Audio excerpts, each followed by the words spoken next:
existem muitas possibilidades de atuação na área da odontopediatria. Pode ser que você queira trabalhar no serviço público, por exemplo, tendo o seu dinheirinho certo todo mês, 13º, férias. Pode ser que você queira ser dona de uma clínica de odontopediatria ou até de pediatria integrada, com vários profissionais, com uma equipe bem completa, toda voltada para a criança. Aí é algo mais que exige conhecimentos de empreendedorismo mesmo, né? E muita gestão. Ou não, pode ser que você queira ser autônoma, trabalhando apenas com odontopediatria em vários consultórios de outros colegas. Funciona muito bem também. Pode ser que você queira ter só o seu consultório único, que você possa cuidar e administrar, mas com uma cadeira só para não ter tanta incomodação. São muitas possibilidades.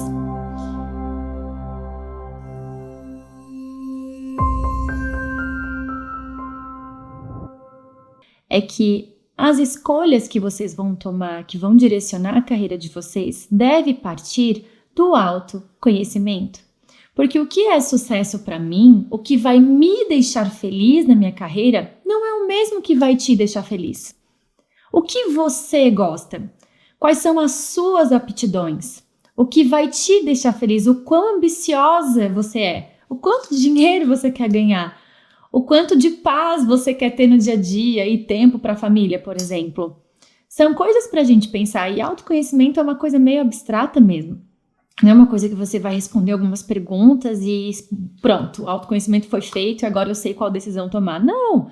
A gente tem que ter um olhar atento, estar nos observando o tempo todo, nos questionando quais são os reais motivos que faz a gente desejar alguma coisa. Desde coisas materiais, desde status, coisas que nos trazem status, ou posições na nossa carreira, né? O que de fato está me levando a querer isso?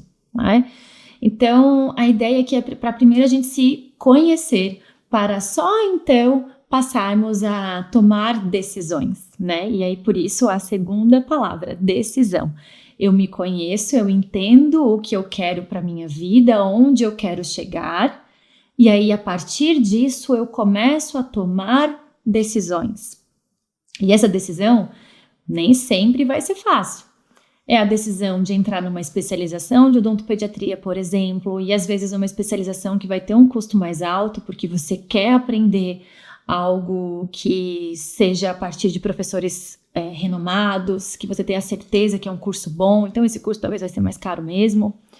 A decisão, às vezes, de parar de atender adultos para focar o nosso aprendizado apenas na pediatria é uma decisão difícil, porque a gente tem que abrir mão de procedimentos, de atendimentos que às vezes nos dão um retorno importante para a fase da carreira que a gente está.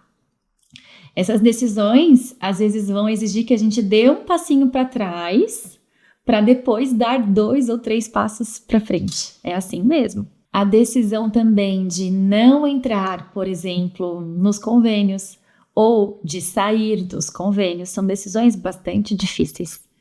Mas quando a gente sabe o porquê a gente toma essa decisão, o que está nos motivando e onde nós queremos chegar, fica mais fácil. Fica mais fácil passar pelos períodos difíceis que aquela decisão vai nos trazer. E, gente, essa resposta, né, dessa decisão que vocês vão tomar sobre a especialização, se vocês vão parar de atender adultos, se vocês vão focar só na pediatria, sobre as habilitações que vocês vão fazer, os cursos que vocês vão fazer, às vezes, essa decisão vai vir à medida que vocês se exporem às diferentes experiências e situações de rotina, porque pode ser que nesse momento vocês estejam pensando, ai Bruna, mas eu não sei ainda o que eu quero, como que eu vou escolher, eu fico indecisa, isso é muito comum, essa indecisão, né?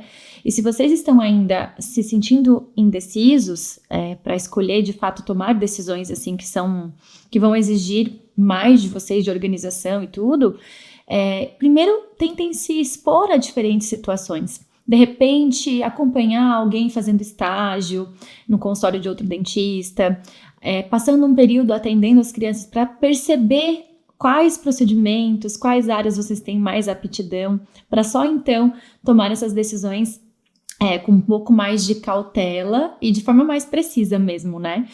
Igual tem uma frase de um poeta da Grécia que diz assim, ó, torne-te quem és aprendendo quem é. E a gente só aprende quem a gente é, as nossas aptidões, se expondo mesmo às situações, né? Então, se vocês não têm essa resposta clara, não tem problema, deixem que a vida vai mostrar. Quer um exemplo? Vou contar um pouquinho de mim. Eu nunca imaginei na minha vida que eu trabalharia com crianças, que eu seria odontopediatra. Eu não tive crianças na minha família para que eu pudesse ter sido exposta a brincar com crianças, lidar com crianças, né? Minha família é pequena, então eu cresci só com meu irmão, que era da mesma idade que a minha, e primos da mesma idade, então eu não tive contato. Eu não consegui ter experiência com crianças para saber se eu tinha jeito ou não. Então, assim, no meu ver, eu nem saberia, né, lidar com crianças. Na faculdade, nunca pensei em odontopediatria. Eu tinha uma dupla na faculdade, né? Vocês trabalham com dupla na faculdade, né? E ela queria odontopediatria desde o primeiro semestre. Só que ela tinha um perfil, assim, bem puxado pro lúdico, sabe? Ela ia com tênis que pisca, ela usava os jaletes super coloridos de bichinhos, ela enfeitava todo o box. E aquilo não me agradava. Eu queria atender como dentista, mas de uma forma mais elegante, assim, mais clean, né? Porque esse é o meu perfil. Não existe certo e errado. Ela tinha o perfil dela e ela hoje é uma excelente dentista, uma excelente odontopediatra. Mas na época, como eu não sabia, eu achava que a única forma de ser odontopediatra, né, de trabalhar com crianças, teria que ser assim. Então não combinava comigo, ainda mais que eu nunca tinha tido muito contato com criança, eu achava que isso não era para mim. Daí eu me formei.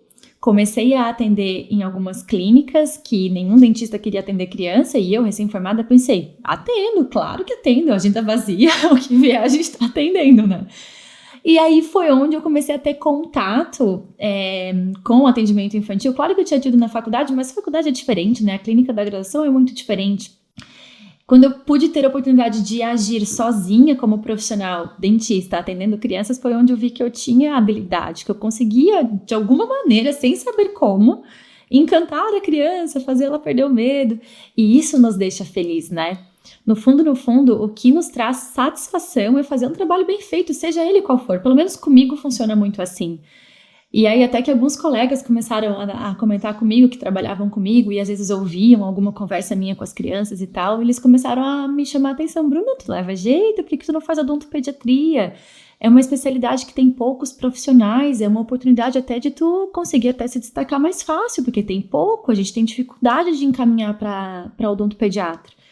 E daí ali eu pensei, opa, será? Né? Se tem menos gente, talvez seja mais fácil de realmente crescer, né? Então foi assim, foi me expondo, foi tendo experiência e sabendo como que eu lidava para eu então escolher. É claro que na época eu tive muita dificuldade também com alguns atendimentos mais desafiadores. A gente sabe que a odontopediatria não é fácil, que tem crianças que realmente a gente pensa, meu Deus, como que a gente resolve, né? E na época essa dúvida aparecia muito em mim, porque daí faltava a base, faltava a especialização, faltava estudar mais a área mesmo, né? Só o meu dom, a minha facilidade para lidar com crianças definitivamente não era o suficiente. Então a gente junta isso, essa aptidão, essa certa facilidade para trabalhar com as crianças, junto com a base técnica, científica, experiência, e aí sim acaba dando certo, né? Mas eu contei um pouquinho dessa história para vocês, para dizer que às vezes essa resposta vem conforme a gente se expõe mesmo, tá? E para finalizar esse raciocínio dessa aula, eu falei com vocês sobre autoconhecimento, decisão e, por fim, eu quero falar sobre o compromisso. A partir do momento que a gente toma decisões baseadas no que a gente pensou, experienciou e viu que é, de fato, a nossa vocação, é o que a gente quer para a nossa vida, a gente precisa se comprometer. Porque se a gente não se compromete, no primeiro erro, na primeira dificuldade, na primeira frustração, a gente desiste. E se engana quem acha que vai ter uma especialidade que vai ser só maravilhas. Não vai ter erro, vai ter agenda cheia, vai ter muito dinheiro no bolso, vão ter muitos pacientes. Não é assim. Qualquer habilidade nova que a gente adquire vai vir acompanhada de erros, de frustrações, de dias difíceis, de pessoas difíceis. Trabalhar com pessoas é difícil. Às vezes é muito gostoso, na maioria das vezes é muito gostoso, mas muitas vezes nos coloca à prova. Então, se a gente se compromete a fazer daquela especialidade que a gente decidiu escolher, dar certo a todo custo, a gente passa pelas dificuldades e a cada dificuldade a gente volta mais forte e a gente sobe um degrau e a gente aprende a partir dos erros e das frustrações e é assim que a gente cresce na nossa carreira. Comprometam-se com a decisão de vocês. Comprometam